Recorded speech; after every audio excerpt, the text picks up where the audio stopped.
అందరికీ నమస్కారం. నేను నిన్న మహేశ్వరం దగ్గర ఉన్న గొల్లూరు అనే గ్రామంలో కామాక్షి అనుష్ఠాన కేంద్రం అనే ప్రదేశాన్ని దర్శించాను. అక్కడ కామాక్షి అమ్మవారు వెలసి భక్తుల అభీష్టాలను నెరవేరుస్తూ ఉన్నారు. నిన్న అక్కడికి వెళ్ళేసరికి అక్కడ వృక్షోత్సవం అని జరుపుతున్నారు.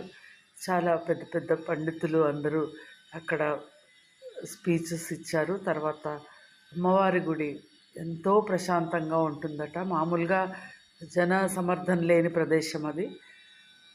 కాకపోతే నిన్న అక్కడ ప్రోగ్రామ్స్ ఉండింది కాబట్టి కూర్చోవడానికి కూడా ప్లేస్ లేకుండా అంతమంది అక్కడ ఉన్నారు.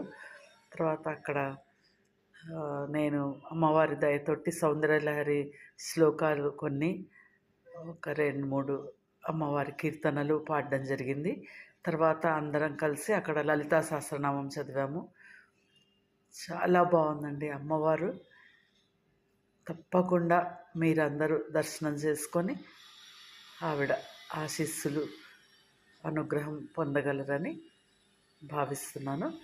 మీకు యూట్యూబ్లో వేస్తే కనుక కామాక్షి అనుష్ఠాన కేంద్రము అని వేస్తే మీకు వస్తుందండి లొకేషను. గొల్లూరు అనే గ్రామంలో ఉన్నది. తప్పకుండా అందరూ చూస్తారని ఆశిస్తున్నాను. ధన్యవాదాలు.